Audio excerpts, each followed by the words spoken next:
नमस्ते छात्रों, मेरी कक्षा में हमेशा की तरह आपका बड़े प्यार से तहे दिल से स्वागत है। रैयत शिक्षण संस्था सातारा रैयत ऑनलाइन स्कूल एजुकेशन रोज़ प्रकल्प 2021-22 के लिए सद्गुरु गाडगे महाराज कॉलेज कराड़ से मैं अध्यापिका माधुरी सावंत कक्षा 11वीं विषय हिंदी लेकर आई हूँ। तत्सत 8वां पाठ उसका दूसरा हिस्सा आज मैं आपको पढ़ाने जा रही हूँ। लेखक का परिचय मैंने आपको पहले ही दे दिया है। इनकी प्रमुख कृतियों के बारे में पहली तासिका में बता दिया है। अब देखिए आगे चलकर हमें विधा परिचय में जो गद्य की रोचक तथा अन्यतम विधा मानी जाती है उसका प्रस्तुतिकरण मनोरंजन के साथ साथ किसी न किसी घटना का चित्रण करना कहानी की विशेषता है। ये जानकारी देते समय कहानी में समाज में व्याप्त कुरीतियाँ, रूढ़ियाँ तथा दिखावा, इनको हम कैसे समाप्त कर सकते हैं और नए समाज की स्थापना, श्रेष्ठ समाज की स्थापना कैसे कर सकते हैं, यह कहानियों का मूल उद्देश्य होता है। चाहे वह फिल्मों के माध्यम से क्यों ना हो, चाहे वह कहानियों के माध्यम से क्यों ना हो, चाहे साहित्य के माध्यम से क्यों ना हो। पाठ परिचय में आप लोगों को बता दूं कि प्रतीकात्मक कहानी है। जैसे मनुष्य बुद्धिजीवी प्राणी है, उसके पास बुद्धि है, शक्ति है, ज्ञान है, और ये सब कुछ होने के कारण मनुष्य सचमुच अपने आप को बड़ा श्रेष्ठ समझता है।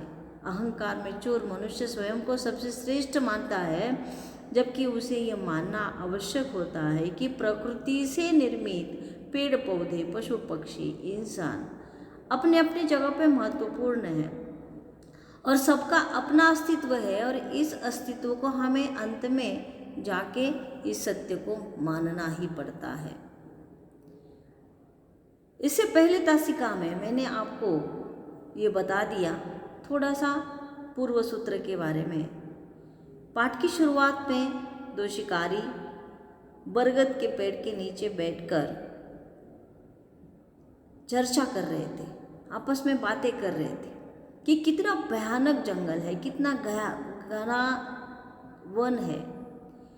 इस वन को देखने के बाद वे शिकारी होने के बावजूद भी उनको डर लग रहा था और इस भयानक वन की बात कर रहे थे।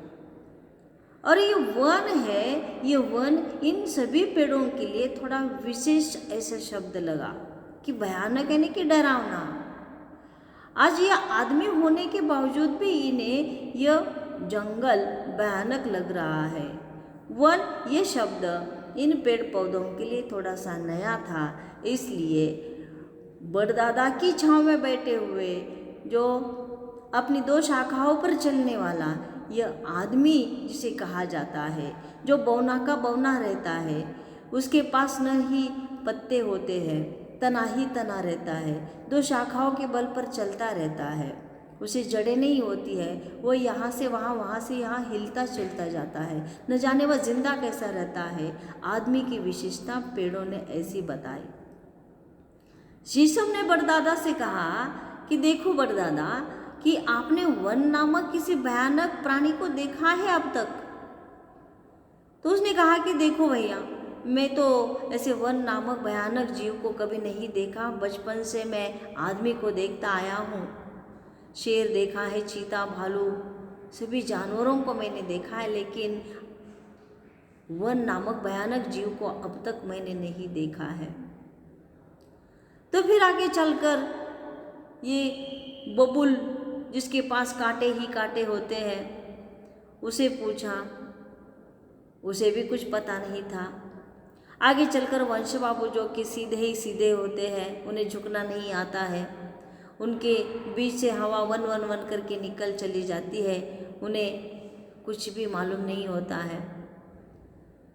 ये सभी सालस, सेमर, सीरस, सभी पेड़ पौधे इनकी बहस में, चर्चा में शामिल हो गए और फिर भयानक वन ये प्राणी कौन सा है, कहाँ रहता है, इसके बारे में जानने की इच्छा हो गई। उसके आगे का हिस्सा आज मैं आपको पढ़ाने जा रही हूँ। बड़दादा ने उधर से हाथ हटाकर और लोगों से कहा कि हम सबको घास इस विषय में पूछना चाहिए। घास से, जो कि घास यहाँ वहाँ बिछी रहती है, पर्वतों में, पहाड़ों में, टीलों में, समतल प्रदेश में, जहाँ जहाँ हमारी दृष्टि चली जाती है वहाँ पे यह घास सिर्फ रेतीला इलाका छोड़ के घास इत्र तित्र वो फैली रहती है, बिछी रहती है, लेकिन उससे किसी को शिकायत नहीं होती है। तब सबने घास से पूछा, तू वन को जानती है? घास ने कहा, नहीं तो दादा, मैं उन्हें नहीं जानती। लोगों की जड़ों को तो मैं जानती हूँ, उनके फल मुझसे ऊंचे रहते हैं। पदतल के स्पर्श से सबका परिचय मुझे मिलता है। जब मेरे सिर पर चोट ज़्यादा पड़ती है, समझती हूँ यह ताकत का प्रमाण है। धीमे कदम से मालूम होता है ये कोई दुखियारा जा रहा है। दुख से मेरी बहुत बनती है दादा, मैं उसी को चाहती हुई यहाँ से वहाँ तक बिछी रहती हूँ। सभी कुछ मेरे ऊपर से निकलता है, पर वन को मैंने अलग करके नहीं पहचाना। दादा ने कहा, तुम कुछ नहीं बतला सकती? घास ने कहा, मैं बेचारी क्या बतला सकती हूँ दादा।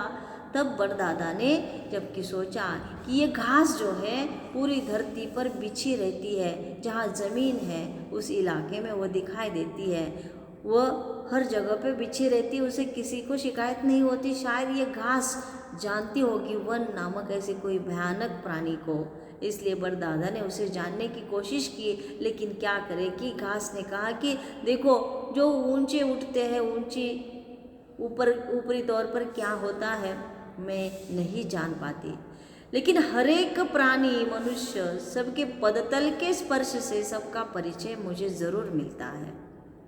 जब मेरे सिर पर ज़्यादा चोट पड़ती है, मैं समझती हूँ कि यह कोई बड़ा ताकत वाला व्यक्ति जा रहा है, प्राणी जा रहा है, गुस्से में जा रहा है।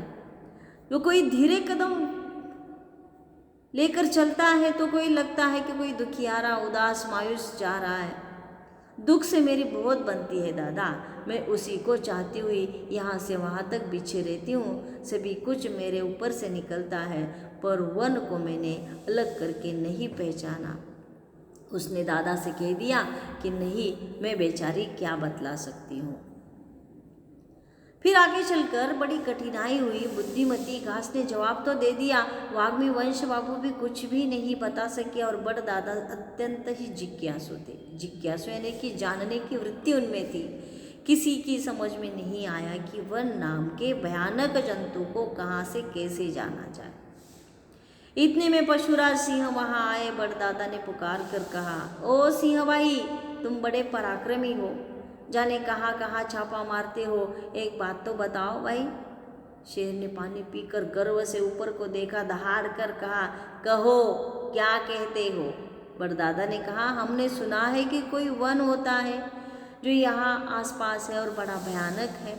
हम तो समझते थे कि तुम सबको जीत चुके हो। उस वन से कभी तुम्हारा मुकाबला हुआ है? बताओ वो कैसा होता है। शेर ने दहाड़ कर कहा, लाओ सामने वो वन, जो अभी मैं उसे चीर फाड़ कर न रख दूँ। मेरे सामने भला वो क्या हो सकता है। बड़दादा ने कहा, तो वन से कभी तुम्हारा सामना नहीं हुआ? देखिए देखो छात्रों, यहाँ पे जबकि बबूल ने कहा, मेरे पास तो कांटे ही कांटे होते हैं। बड़दादा ने कहा, मैं तो सबसे प्रीति रखता हूँ। सबकी अपनी अपनी विशेषता, आदमी की विशेषता बताई गई। वंश बाबू भी नहीं जानते हैं। अब घास ने भी कहा कि मैं भी नहीं जानती। अब जाए तो जाए कहाँ। तो फिर बड़दादा को दिखाई दिए जंगल के राजा शेर। उन्होंने कहा कि देखो भाई, आप तो जानते हो जंगल के राजा हो, सबके साथ तुम्हारा पाला अच्छी तरह से पड़ा है, मुकाबला कर चुके हो। अरे बताओ तो भाई शेर भाई, जो वन नामक कोई ऐसा जानवर है कि उस जानवर को आपने कभी देखा है? वो कैसा होता है, कितना बड़ा होता है, हमें बताओ तो सही, हमें उसके बारे में जानना है। तो शेर भी दहाड़ मारकर जंगल में पुकारने लगता है कि लाओ उसे मेरे सामने, मैं अभी उसे चीर फाड़ कर रख न दूँ तो मेरे सामने भला वो क्या हो सकता है। मैं भी जंगल का शेर हूँ। इसी तरह से शेर ने बड़दादा से कहा कि देखो भाई, मैं भी इस वन नाम के कोई जानवर को नहीं जानता हूँ। शेर ने कहा, सामना होता तो क्या वह जीता बच सकता था? मैं अभी दहाड़ देता हूँ, हो अगर वन तो आए वह सामने, खुली चुनौती है, या वह है या मैं हूँ। ऐसा कहकर वह वीर सिंह ने वह तुमुल घोर गर्जन किया कि दिशाएं कांपने लगी। बड़दादा के देह पत्र खड़खड़ करने लगे। उनके शरीर के कोटर में वास करते हुए शावक ची ची करने लगे। चहु और जैसे आतंक भर गया, पर वह गर्जना गूंज बनकर ही रह गई। हुंकार का उत्तर कोई नहीं दे पाया। सिंह ने उस समय गर्व से कहा, तुमने यह कैसे जाना कि कोई वन है और वह आसपास रहता है? अब सब निर्भय रहिए कि वन कोई नहीं है, कहीं नहीं है, मैं हूँ। तब किसी को और क्या खटका आपको नहीं रखना चाहिए। खटका मतलब किसी को डर नहीं रखना चाहिए। बड़दादा ने कहा, आपकी बात सही है, मुझे यहाँ तो सदी आँख हो गई है। वन होता तो दिखता अवश्य, फिर आँख हो और तब क्या होगा?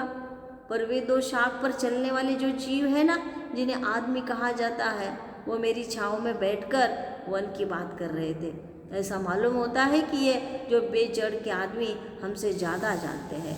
अब देखिए छात्रों, यहाँ पे शेर ने जब बड़दादा से कहा कि ऐसा कोई वन नामक कोई भयानक जीव है, मैं उससे सामना करूँगा, उससे युद्ध करूँगा, मेरी खुली चुनौती है। वो जंगल में ही जोर से दहाड़ मारकर उसे पुकारने लगता है, या तो वह या तो मैं।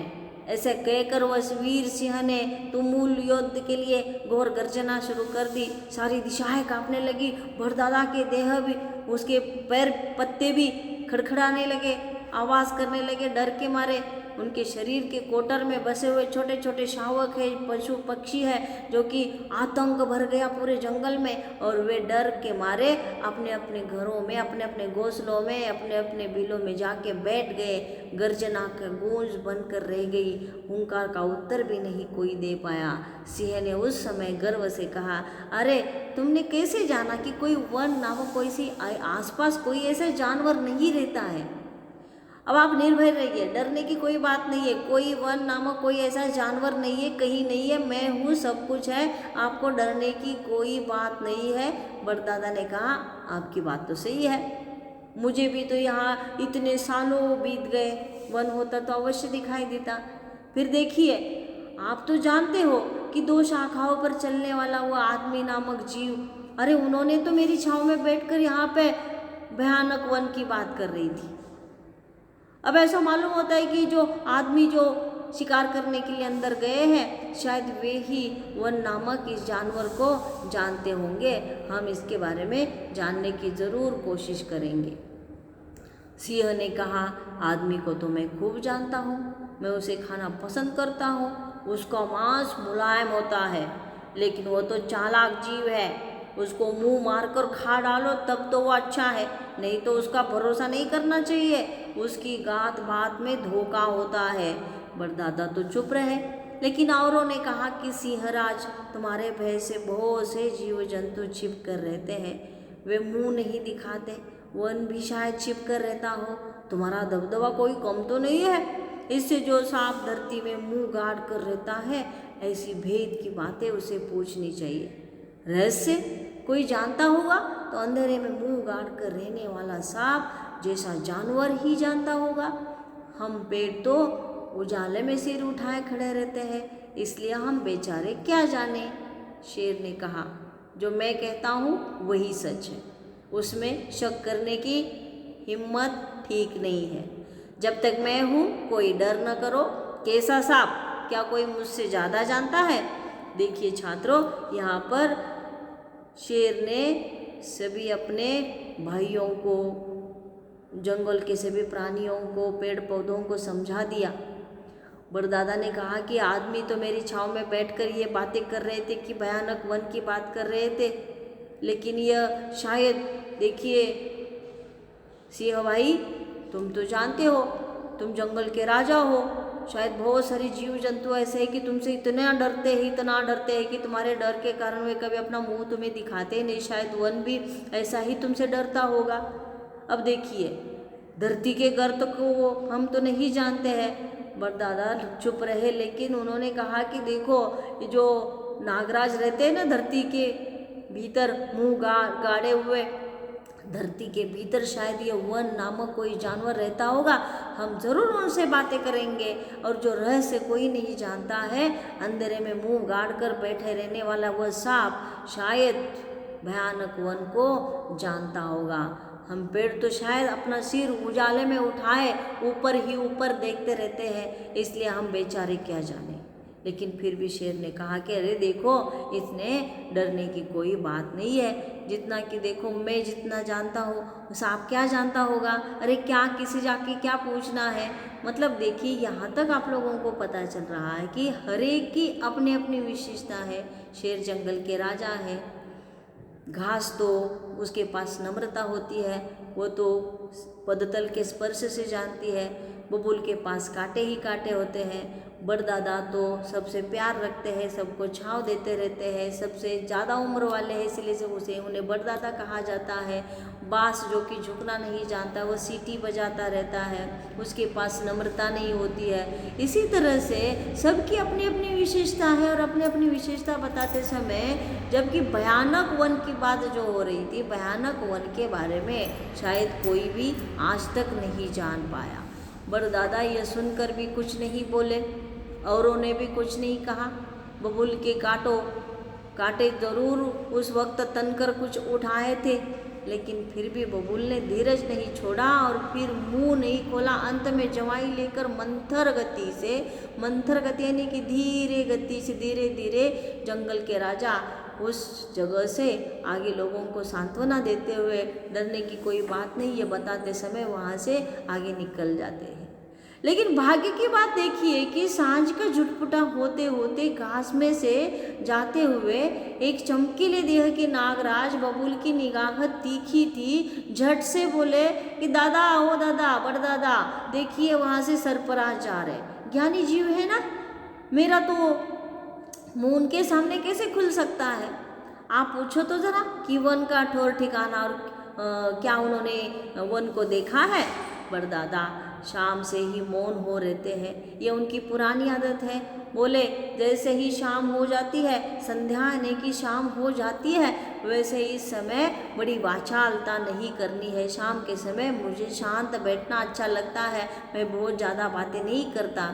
अब देखिए छात्र, यहाँ पर जबकि ये शेर तो वहाँ से आगे निकल गए, लेकिन आगे चलकर बड़दादा ने कहा कि देखो कि हम ज़रूर नागराज से इस बात पर गौर करेंगे, पूछताछ करेंगे। बबूल तो वहाँ पे। धन्यवाद छात्रों।